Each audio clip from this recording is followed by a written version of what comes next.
От 30-те години на миналия век нацисткият режим отклони германската наука към военни цели. Лабораториите престанаха да изследват и започнаха да произвеждат оръжия, наркотици и системи за контрол. Млади инженери бяха привлечени да проектират ракети, газове и управляеми бомби. Фирми като IG Farben произвеждаха синтетични пластмаси и токсични вещества, използвайки затворници като работна сила. Секретни проекти се развиваха на бази като Пенемюнде. Строяха се ракети, реактивни самолети и оръжия, които не съществуваха в други страни. Хитлер вярваше, че едно единствено изобретение е достатъчно, за да победи. Междувременно Съединените щати, Обединеното кралство и СССР се опитваха да присвоят тези постижения, преди да попаднат в ръцете на съперници. Цели лаборатории бяха изпразнени, а нацистки учени започнаха да работят за победилите сили. Но ако толкова голяма техническа мощ беше съсредоточена в един единствен режим, защо не успяха да я превърнат в истинска победа? През 30-те години в Берлин талантливите младежи намираха място в държавни технически центрове. Едно от тези места беше ПТР, нещо като германския еквивалент на физическата лаборатория на Обединеното кралство. В неговия оптичен отдел започна работа един млад мъж, подкрепен от Лиза Майтнер, която го беше представила на Ото Хан. Хан, със своето особено чувство за хумор, свиреше изкривени мелодии и питаше дали това е музика. Новият техник се съсредоточаваше върху атомната спектроскопия и измерването на светлината с нова скала. Тестваше неща отново и отново, въпреки че малко от тях работеха. Настояваше, защото така се учеше. В кафетерията споделяха пространство, но жените, отговарящи за калибрирането на оборудване, известни като момичетата на треската, почти винаги оставаха встрани. Макар да бяха близо, отношението оставаше иерархично. По същото време Върнхер фон Браун вече се отличаваше в теми на задвижване. Имаше амбиция, беше общителен и умееше да се свързва с влиятелни фигури. Имаше техническа подготовка, но и интуиция какво иска режимът – оръжия, които да преобразят боя. Не се поколеба да представи предложенията си на армията, дори това да означаваше да бъде под прякото й командване. За Фон Браун ракетите бяха пътят към бъдещето, не само във войната, но и в изследването. Но спешното беше да се покаже, че могат да бъдат полезни в предстоящия конфликт. Затова прие да се присъедини към военната програма, целяща да заобиколи ограниченията на въоръжението, наложени след Първата световна война. Армията започна план за далекобойни ракети. Изпитанията започнаха в Кумерсдорф, южно от Берлин, под ръководството на Волтер Дорнбергер. Фон Браун се присъедини към екипа с познанията си по аеродинамика и горива. Първоначалните изпитания бяха елементарни, но обещаващи. Ръководството не искаше идеи, а резултати. Ракети, които да летят далеч и да оцелват целта. Фон Браун, макар да мислеше за космоса, се съсредоточи върху изпълнението на задачата. Екипът му работеше върху моделите А1, А2 и А3, все по-напреднали. Имаше грешки, но всяко усилие носеше ново познание. През 1936 година натискът се увеличи. Германия ускоряваше въоръжаването и беше нужно по-голямо и сигурно място за изпитания. Така се роди Пeenemünde, скрита база на брега на Балтийско море. Целият екип беше изпратен там с по-добри съоръжения, повече средства и армейски надзор. Пeenemünde стана център на ракетната програма. Имаше лаборатории, зони за изпитания и технически персонал от различни части на страната. Фон Браун беше начело на техническото развитие. Дорнбергер се грижеше за отношенията с висшето командване. И двамата знаеха, че това е приоритет, а Хитлер го виждаше като ключов залог. Планът беше да се създаде ракета, способна да пренесе експлозивен товар на повече от 300 км, невъзможна за спиране. Това беше моделът А4, по-късно наречен В2. Преди него беше Пети-1, безпилотен самолет с импулсен двигател.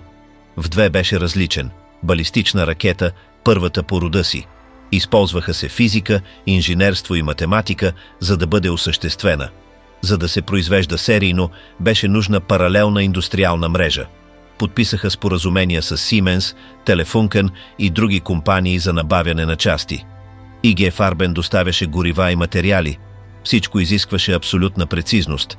Грешка в изчисленията можеше да струва ракетата или да причини инцидент. С наближаващото въвеждане на 5-2 във въоръжение, войната вече беше в ход.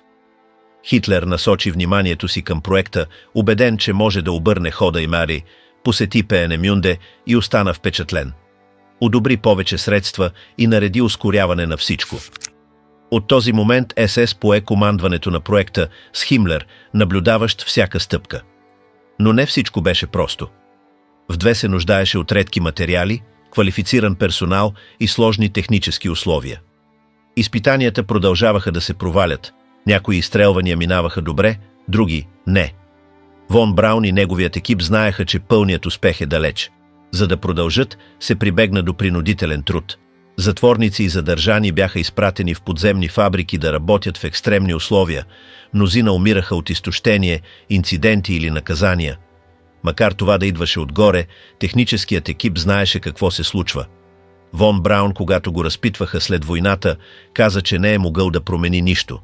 Но постоянното му присъствие във фабриките, повишенията му и ключовата роля показваха, че е бил замесен. Знаеше какво става и прие тези условия, за да продължи работата си. През 1944 година Фи-2 беше изстреляна срещу Лондон. Достигна целта си и причини щети и жертви, но не промени конфликта. Макар да беше техническо постижение, не промени военния баланс. Пристигаше без предупреждение, но беше неточна. Не можеше да обърне ситуацията, само да се е страх. Въпреки това, Хитлер запази залога си. Нареди производството на 5-2 да продължи, дори това да отнема ресурси от други области. Пропагандата го представяше като впечатляващ напредък, доказателство за германския талант. Но на практика струваше повече, отколкото постига. В крайна сметка съюзниците превзеха фабрики, унищожиха Пеенемюнде и си върнаха прототипи. Вон Браун избяга на юг с част от екипа си. Знаеха, че американците и съветите искат да наемат учени. Техническото знание вече беше най-голямото съкровище. Вон Браун се предаде на американците. Беше отведен в Съединените щати чрез операция Кламер. Там работи за НАСА и стана ключова фигура в космическата програма. Връзката му с нацистите беше прикрита поради удобство. Изследванията в областта на ядрената енергия също се развиваха спешно. От 1939 година германски учени формираха секретна група, наречена Урановият клуб. Искаха да разберат дали е възможно да се предизвика верижна реакция чрез уран. В групата бяха Валтер Герлак, Курт Дибнер, Вернер Хайзенберг и други. Диебнер, който работеше за Министерството на въоръжението, беше връзката с командването.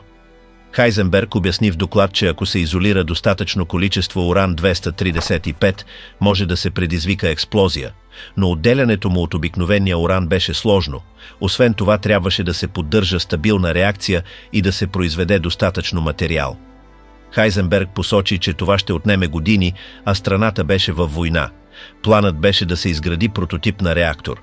Първо използваха графит, но неуспешно. После избраха тежка вода, добивана в завод в Норвегия. Успоредно с това изследваха дали плутоният, елемент създаден в реактора, може да служи като експлозив. Но без работещ реактор и този път оставаше затворен. Междувременно в Съединените щати проектът Манхатън напредваше с хиляди хора, неограничени средства и пълна координация.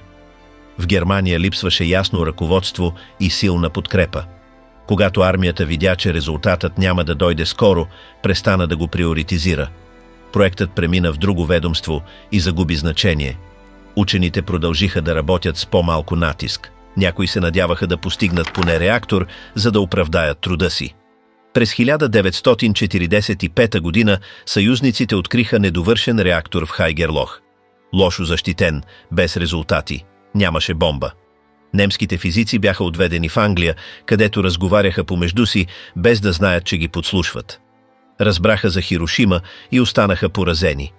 Някои се почувстваха облегчени, други разочаровани. Но всички бяха на едно мнение. С повече подкрепа, може би щяха да успеят. С отслабването на режима Хитлер насърчи идеята за чудодейни оръжия. От 1942 година се говореше за нови изобретения, които биха могли да обърнат ситуацията. В едно беше едно от тях – летяща бомба, която бръмчеше във въздуха. По-проста за производство от 5-2, но по-неточна. Често се проваляше или беше сваляна преди удара. Проектиран беше и оръдие 5-3, предназначено да стреля на далечни разстояния с множество заряди по цевта. Целта беше Лондон от Франция без ракети. Построени бяха съоръжения, но не влязоха в употреба. Бяха унищожени преди въвеждане. Друг видим проект беше реактивният самолет Ме-262, по-бърз от всеки съюзнически изтребител. Но техническите проблеми, закъсненията и лошата тактическа употреба му попречиха да направи разлика. Бяха тествани и странни модели като Хортен Хо-229 с форма на крило и дизайн за избягване на радари. Не излезе от прототипа. В морето подводниците тип 21 включваха електрически подобрения и по-голяма автономия под водата, но пристигнаха късно. Само няколко влязоха в бой. Бомбардировки, саботажи и липса на части ограничиха производството. Хитлер настояваше, че някое изобретение ще промени всичко. Говореше се за междуконтинентални ракети като А-9, А-10, способни да достигнат Съединените щати. Но това бяха идеи на хартия. Имаше и планове за суборбитални самолети и оръжия, базирани на звук, енергия или електромагнетизъм. Някои имаха реална основа, други бяха фантазия. Но въпреки това им се отпускаха ресурси, сякаш бяха осъществими. Инженерите работеха под постоянен натиск. Техническата среда стана хаотична. Забавянията се прикриваха. Обещаваше се невъзможното. Някои проекти погълнаха огромни количества материали и хора.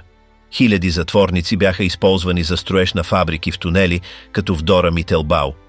Условията бяха смъртоносни.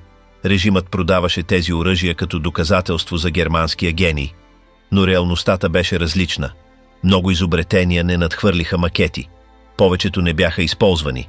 Пропагандата прикриваше провали, преувеличаваше постижения, измисляше напредък. Съюзниците от своя страна търсеха информация. Изпращаха шпиони, възстановяваха чертежи, анализираха останки. Операции като Алзос имаха за задача да заловят учени и технологии преди съветите. В зони като Нордхаузен бяха открити макети, оборудване и документи. Учени бяха отведени да работят по собствените им програми. В Съединените щати и Съветския съюз част от бъдещото техническо развитие започна оттам. Науката в Третия райх не беше свободна. Служеше на режим, който не търсеше разбиране, а победа. Това, което не работеше, се изхвърляше. Това, което изглеждаше полезно, се използваше до краен предел. Приоритетът не беше откриването, а подчинението. Знанието се използваше, за да се убива, следи и разрушава. Нямаше интерес към формиране на нови умове. Търсеха се послушни техници. Лабораториите се превърнаха в оръжейни фабрики, университетите в идеологически филтри. Това, което не беше полезно, се премахваше. Това, което беше, се ускоряваше без оглед на последствията. Това беше сделката, която властта сключи с науката. Още от началото на конфликта германската армия съчета приложна наука, съвременна механика и военна тактика с голяма прецизност. Така се роди тактиката на светкавичната атака, която се състоеше в бързо придвижване по вражеската територия, преди противникът да успее да реагира. Тази стратегия зависеше от бързи танкове, координирани самолети и пряка комуникация между мобилните части. Германските бронирани машини бяха резултат от години тайна работа, започнала след Първата световна война. Макар че мирният договор забраняваше тяхното производство, германските инженери продължиха да ги разработват в чужбина. Когато нацистите дойдоха на власт, тези модели вече бяха готови. Панцер 3 и Панцер 4 бяха ключови в началните кампании. Те бяха подвижни, добре въоръжени и устойчиви. По-късно се появиха Тайгър и Пантер, по-тежки, по-добре защитени и способни да унищожават врагове от разстояние. Но тези нови танкове също се нуждаеха от повече гориво, специфични резервни части и добре обучени войници. Въпреки мощта им, не можеха да бъдат произведени в достатъчни количества, за да компенсират загубите. На източния фронт съветите използваха Т-34 – бърз, здрав и лесен за производство.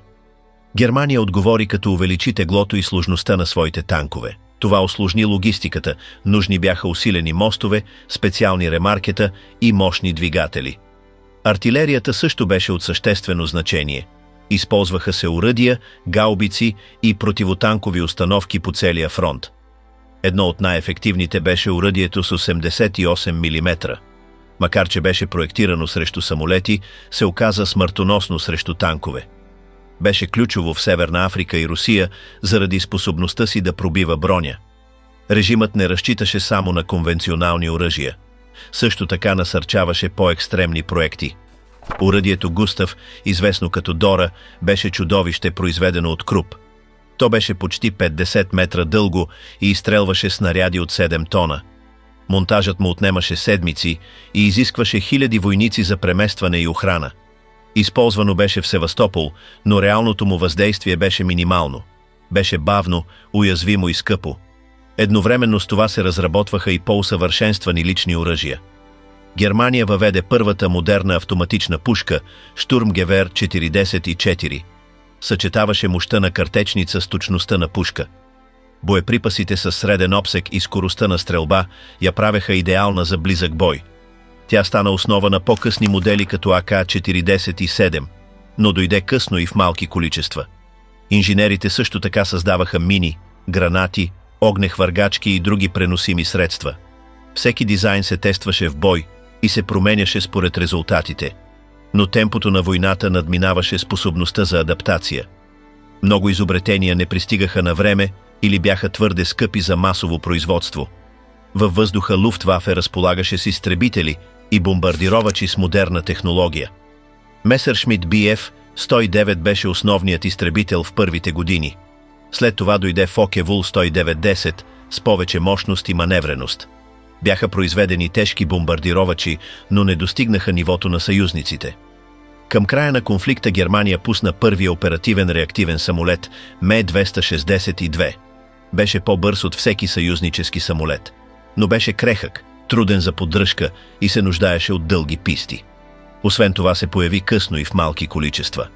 Не успя да промени въздушното превъзходство на съюзниците, вече установено от 1944 година. Всички тези машини излизаха от широка индустриална мрежа. Фирми като Круп, Месершмит и Хеншел проектираха и сглобяваха оборудването. Хиляди принудителни работници бяха задължени да работят във фабриките под военен контрол.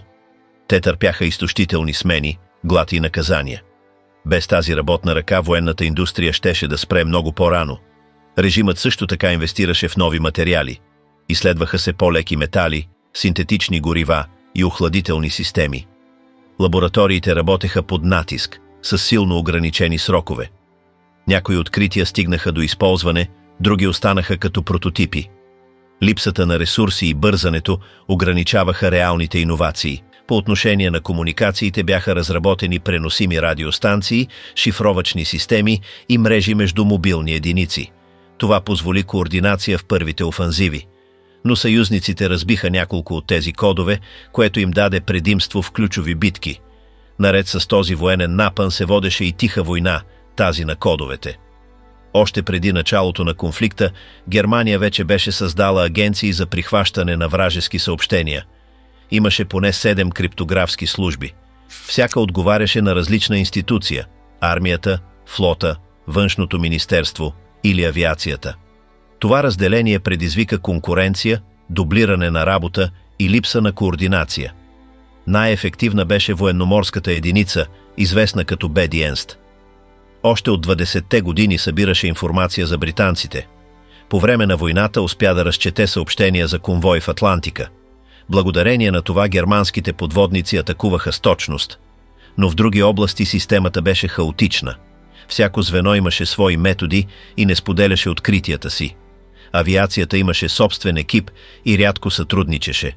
Дори в армията няколко офиса се опитваха да разбият едни и същи кодове без комуникация помежду си. Един от ключовите устройства беше машината Енигма.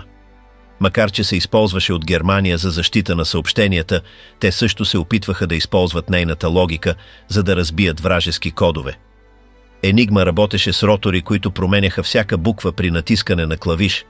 Генерираше милиони комбинации. Ако се знаеше конфигурацията, можеше да се разшифрова текстът. Проблемът беше, че британците използваха различни варианти, по-трудни за предсказване. Въпреки това германците успяха да прихванат няколко съветски съобщения в началото на инвазията. Дори заловиха руски устройства. Но съветите подобриха системите си и Германия не можеше да поддържа темпото, те никога не успяха да разбият дипломатическите кодове на Съединените щати, което ги остави в неравностойно положение. През 1941 година Б-Динст успя да разбие британска система, използвана за координация на морските маршрути. Благодарение на това германските подводници потопиха стотици кораби. Но това предимство не трая дълго. Вместо да централизира тази информация, службите продължиха да работят по-отделно. Междувременно британците напредваха от Блечли Парк. Алан Тюринг и неговият екип разшифроваха военноморската версия на Енигма. Така те предвиждаха движенията на германския флот. Нацистите, уверени в себе си, не променяха често протоколите си. Мислеха, че Енигма е неуязвима. Това прекомерно самочувствие помогна на съюзниците. На сушата германската армия използваше камиони с антени, за да следи съюзническите части. Улавяха сигнали и се опитваха да ги разшифроват на място. Понякога това работеше, друг път не. Съюзниците често сменяха честоти и използваха шифрован английски, което усложняваше задачата. Обучението на персонала също беше проблем. Много оператори се подготвяха набързо, без обща методика. Всяка институция имаше свой курс. Понякога експертите оставаха в офисите, а новаците отиваха на фронта. Това намаляваше качеството на работата. Освен това се подценяваше вражеската технология. Докато британците използваха статистика и автоматични машини, Германия разчиташе на традиционни методи. Дори да имаха добър персонал, липсата на технически иновации ги спираше. Когато започнаха масовите бомбардировки, германските дешифровчици не успяха да предвидят атаките. Градовете останаха без защита. Липсваше централна структура, инвестиции и визия. За разлика от съюзниците, Германия не успя да превърне разузнаването в тактическо предимство. Собствените им съобщения се четяха, без да го осъзнават. В последните месеци на войната, докато съюзническите войски превземаха градове, започна друга операция – залавяне на учени, планове и технологии преди това да направят съветите. Съединените щати, Обединеното кралство и СССР знаеха, че стойността на Райха не беше само в неговите фабрики, а и в изобретателите и архивите му. Американците започнаха операция Алсос. Научни офицери вървяха след фронта, претърсваха сгради, разпитваха техници и изпразваха лаборатории. Търсеха всичко полезно – от ядрени данни до ракетни проекти. Обединеното кралство направи същото. Имаха списъци с имена, фирми и университети. Когато паднеше някой град, британски техници го преглеждаха. Някои учени предпочитаха да се предадат на тях, отколкото на съветите. СССР също действаше. Когато превзеха Берлин, изпратиха специални части да търсят оборудване и персонал. Демонтираха фабрики и откараха машините с влакове на изток. Съединените щати от своя страна активираха операция Paperclip. Макар да започна като оценка на вражески техници, се превърна в мрежа за набиране. На онези, които бяха полезни, се изчистваше досието, извеждаха ги от страната и им се осигуряваше работа. Най-известният случай беше фон Браун. Въпреки че работеше за СС и разработи В-2, беше отведен в Съединените щати. Сътрудничеше с армията, а по-късно и с НАСА. Също така бяха взети лекари, химици, експерти по радари и авиация. Мнозина започнаха работа в частни лаборатории или се включиха във военно-въздушните сили. Техните досиета бяха редактирани, за да могат да останат. Целта беше да се изпреварят съветите. Обединеното кралство също набра германски техници, някои само за седмици, други за по-дълго. В съветската зона учените бяха отведени в Москва. Работеха под наблюдение и не можеха да напускат. Много от по-късните руски разработки се основаваха на тези пленени знания. Освен хора, бяха изпразнени библиотеки, архиви и технически музеи. Отнесени бяха планове, проби, прототипи. Университети изгубиха целия колекция. Компании като Саймънс или IG Farben бяха разградени. Документи разкриха изследвания за химически оръжия, горива, радари и други. Макар да не спечелиха войната, техните идеи останаха полезни. На Запад тези открития се използваха от университети, индустрия и армия. Някои патенти бяха регистрирани с нови имена. В СССР те бяха включени в техните военни планове. Това, което Германия не успя да завърши, довършиха други. Плячката беше техническа, но и човешка. Някои учени бяха отхвърлени, други – забравени. Мнозина продължиха да работят. Миналото им беше скрито. Важно беше какво знаят, не какво са правили. Докато съюзниците демонтираха фабрики, събираха планове и отвеждаха учени, една от най-активните компании по време на режима беше разкрита IG Farben. Това не беше обикновена компания, тя беше съставена от обединението на химически гиганти като Байер, BASF и Hoechst. Още от 20-те години тя разработваше продукти за фармацевтичната, селско-стопанската и енергийната индустрия. По време на нацизма нейното отношение с властта стана пряко. Тя не само получаваше договори, но и участваше в техническото планиране на ключови проекти за режима. В района Буна, близо до Аушвиц, IG Farben построи огромен завод за производство на синтетичен каучук и изкуствени горива. Те избраха това място заради близостта до железопътната линия и наличието на безплатна работна ръка. Работниците бяха затворници от лагера, принудени да работят при екстремни условия, без заплащане, с малко храна и под контрола на СС. Хиляди умряха от изтощение, наказания или болести. Компанията знаеше какво се случва. Това не беше изолирана група от ръководители. Инженери, техници и ръководители на лаборатории бяха замесени. Целта беше да се поддържа производството, независимо от човешката цена. Освен че експлоатираше затворниците, IG Farben разпространяваше химически продукти, използвани в лагерите. Най-известният беше Zyklon B, произведен от друга фирма под техен контрол. Макар че първоначално е създаден като пестицид, той беше приспособен като газ за унищожение. IG Farben имаше пряко участие и знаеше за какво се използва. След войната 24 от висшите и ръководители бяха съдени в Нюрнберг в процес, отделен от основния. Имаше отговорници по производството, химици и икономисти. Всички знаеха какво се случва. Някои бяха посещавали фабриките и лагерите.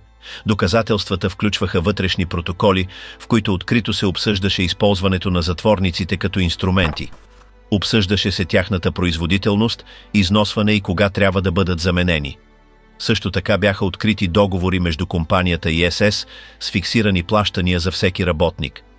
Един от най-известните обвиняеми беше Фриц Термеер.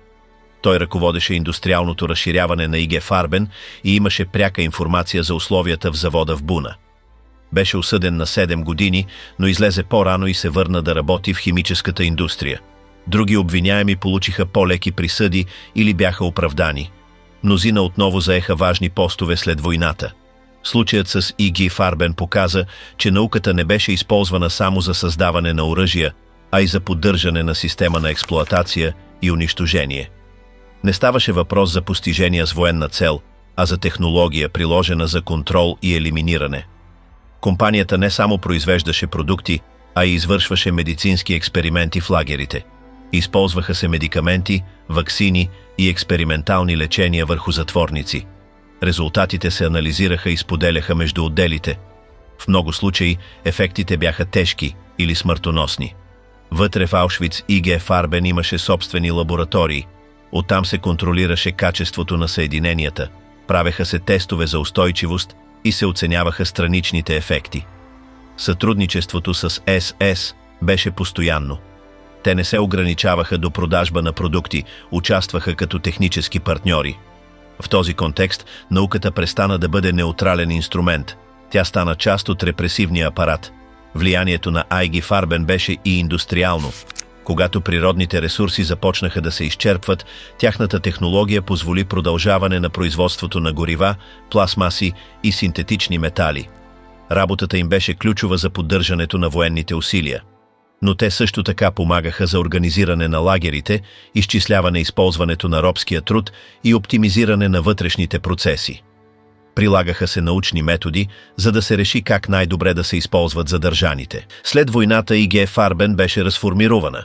Активите й бяха разпределени между оригиналните компании, които се върнаха на пазара с нови имена. Байер отново започна да оперира като независима компания. Много от бившите й ръководители запазиха връзки с режима.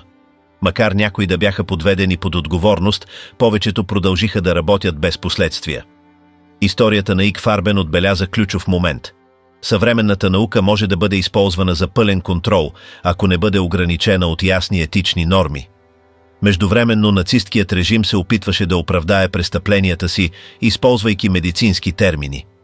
Те твърдяха, че решенията им се основават на научни изследвания. Говореха за расова хигиена, генетичен подбор, биологично прочистване. Това служеше за прикриване на политики за унищожение с технически термини. Университетите бяха подложени на намеса. Бяха изгонени еврейски, комунистически и опозиционни преподаватели. Научните публикации бяха цензурирани, позволяваха се само идеи, които съвпадаха с официалната идеология. Дори в области като физиката, режимът насърчаваше националистически версии. Теориите се отхвърляха, ако идваха от еврейски учени, независимо от реалната им стойност. Фигури като Айнщайн бяха отхвърлени само заради произхода си. Вместо това се подкрепяха изследователи, близки до партията, дори с остарели идеи. Приоритетът не беше научната истина, а подчинението. Медицината също беше контролирана. Лекарите бяха инструктирани да търсят начини за елиминиране на онези, които се смятаха за безполезни. Душевно болни, хора с увреждания, затворници с наследствени заболявания. Прилагаха се методи на принудителна стерилизация, евтаназия и медицински експерименти. Всичко това под претекста за защита на здравето на държавата. Стойността на изследователя не зависеше от знанията му, а от неговата полезност. Хитлер презираше академиците, които говореха за теории без практическо приложение. Той се доверяваше само на инженери, техници или лекари, които изграждаха конкретни неща или подпомагаха неговите планове. Затова подкрепяше онези, които правеха оръжия, влакове или фабрики, но не и онези, които пишеха книги или формули. Тази визия определяше цялата научна политика на режима. Много учени избягаха от Германия преди да стане твърде късно. Други бяха принудени да работят за държавата. Някои се приспособиха от страх, други по убеждение. Лабораториите престанаха да бъдат центрове на свободни изследвания. Те станаха част от военните усилия. Науката се превърна в още един инструмент на системата, не пространство за откритие. Това, което не можеше да се използва за доминиране, наблюдение или унищожение, нямаше стойност. Случаят с И.Г. Фарбен и тоталният контрол над науката показват как знанието може да бъде манипулирано. Не е достатъчно да има лаборатории или изследвания. Важно е как се използват, на кого служат и какво се прави с резултатите. При нацизма знанието беше отделено от истината. То се превърна в чисто подчинение. А когато това се случи, науката спира да защитава човешкия живот и започва да го унищожава. Когато поражението изглеждаше неизбежно, режимът заложи на идеи извън всякакви технически граници. Те вярваха, че едно единствено ново оръжие е достатъчно, за да спре настъплението на врага. Започнаха да се появяват предложения, които не се основаваха на реални изчисления, а на неоснователни очаквания. Много от тези проекти не преминаха отвъд чертежите или едва достигнаха фазата на макет. Един от най-известните беше Land Cruiser P-100. Това беше дизайн на колосален танк с тегло над 1000 тона, няколко кули и способност да унищожава цели укрепления. Размерът му го правеше невъзможен за движение по пътища или мостове. Не можеше да завива бързо, нито да се укрива. Въпреки това проектът получи първоначална подкрепа и бяха разработени пълни планове. Никога не беше произведен прототип. Идеята беше изоставена поради липса на ресурси и тактическа безполезност. Друг проект беше Silber Vogel, самолет с формата на планер, който трябваше да достигне частична орбита, да прекоси океана и да атакува вражески градове от космоса. Дизайнът включваше специална писта за изстрелване и топлинен щит за повторно влизане в атмосферата. Макар че бяха направени теоретични изчисления, не съществуваше достатъчна технология, за да се реализира. Предложеният двигател още не съществуваше, а точността на системата беше много ниска. Проектът беше архивиран преди да стигне до производство. Говореше се и за слънчево оръжие. Някои инженери си представяха гигантско огледало, разположено в космическа станция, способно да концентрира слънчевата светлина и да изгаря зони от планетата. Това беше идея, вдъхновена от по-стари схеми, но технически неизпълнима. Нямаше как да се изстрелят в космоса толкова големи конструкции, нито да се управляват с точност. Никога не бяха проектирани реални компоненти. Останаха само рисунки и презентации, предназначени да впечатлят ръководството. Друг пример беше въздушното оръдие. То представляваше гигантска тръба, която използваше експлозии, за да генерира вълна на налягане, способна да повреди цели на разстояние. Бяха извършени ограничени тестове, но резултатът беше слаб. Вълната нямаше достатъчна сила или обсег. Строежът на оръдието изискваше много пространство, а поддръжката му беше скъпа. Проектът беше изоставен след първите изпитания. Соничното оръжие беше друг опит. Целта беше система от мощни високоговорители да предизвика дезориентация, гадене или загуба на съзнание. Проведени бяха тестове с животни и пленени войници. Резултатите не бяха убедителни. Необходимата енергия за реални ефекти беше много висока. Системата беше трудна за преместване и уязвима при бомбардировки. Никога не достигна фронта. Паралелно с това се представяха идеи като гигантска атакуваща подводница, дългобойно управлявано торпедо или интелигентни мини с звукови сензори. Някои достигнаха до прототипна фаза, но не показаха ефективност. Повечето изискваха материали, които вече липсваха, или екипировка, която не съществуваше. Вътрешни доклади преувеличаваха възможностите, за да не се загуби финансиране. Режимът подкрепяше и псевдонаучни теории. Някои кръгове насърчаваха използването на свободна енергия, невидими лъчи или устройства, които нарушават основните закони на физиката. Групи, близки до партията, се опитваха да създадат машини, които игнорираха реалността. Тези предложения се приемаха, стига да се представяха като бързи решения. Не се изискваха проверими резултати, само обещания. Висшето ръководство не правеше разлика между реални проекти и фантазии. Много генерали нямаха техническо образование. Решенията се вземаха интуитивно или по идеологическа принадлежност. Ако една идея звучеше зрелищно, получаваше подкрепа. Ако инженер поставяше под въпрос нещо, можеше да бъде обвинен в саботаж. Това доведе до подкрепа на безпочвени предложения, докато полезни проекти бяха пренебрегвани. Натискът върху учените нарастваше. Някои изобретатели лъжеха в докладите, за да избегнат наказания. Други изработваха фалшиви макети, за да симулират напредък. Организираха се театрални презентации за оръжия, които не работеха. Всичко се одобряваше без реални тестове. Времето и ресурсите се прахосваха.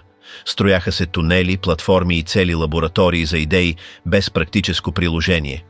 Дори беше планирано изграждането на подвижни крепости, въоръжени плаващи структури и въздушни отбранителни платформи, държани от балони. Липсата на логика нямаше значение. Важно беше да се поддържа илюзията, че решението е близо. Избягваше се приемането на факта, че войната вече е загубена. Конвенционалните оръжия продължаваха да се влошават. Липсваха резервни части, горивото беше оскъдно, а войниците не получаваха достатъчно екипировка. Въпреки това, командването продължаваше да финансира проекти като гигантския минохвъргач с 1000 мм, който можеше да изстреля само един снаряд и изискваше няколко дни подготовка. Беше непрактичен, бавен и лесен за откриване. Никога не беше използван успешно. Програмата за ракети продължи да расте върху нестабилна основа. Въпреки предишните провали се обещаваха нови ракети с по-голям обсег. Плановете ставаха все по-амбициозни, но инженерите вече не вярваха в тях. Мнозина знаеха, че няма да има време да ги завършат, нито ресурси да ги произведат. Те се представяха пред Хитлер само като символи на технологична съпротива. Пропагандата показваше тези изобретения като знаци на сила. Публикуваха се рисунки, схеми и внушителни имена. Вундервафен се превръщаха в празни обещания, повтаряни в речи и плакати. Говореше се, че всяко е оръжието чудо, но на фронта нищо не се променяше. Съюзниците продължаваха да напредват, а ситуацията се влошаваше. С краха на режима тези проекти бяха изоставени. Съюзниците откриха празни зали, недовършени тръби, разхвърляни части и незавършени чертежи. Много от предполагаемите изобретения никога не напуснаха хартията. Други бяха само илюзии. Някои учени бяха разпитвани, но не можеха да докажат, че оръжията им работят. В ретроспекция тези проекти не бяха просто прахосване. Те показват как една система може да загуби връзка с реалността. Когато всичко се ръководи от идеологията, науката спира да търси решения и се превръща в акт на подчинение. Невъзможните оръжия не бяха плод на изобилно въображение, а на отчаяние без изход. Нацистите вярваха, че едно изобретение ще реши всичко. че е достатъчно да се намери липсващото парче, за да се обърне катастрофата. Но войната не се печели с рисунки. Печели се с логистика, стратегия и адаптация. А точно това режимът беше загубил. Как е възможно с толкова ресурси, толкова умове и толкова проекти, нищо от това да не промени края? Защото вече не търсеха да разберат света, а да му наложат волята си. И срещу това не проработи нито един план.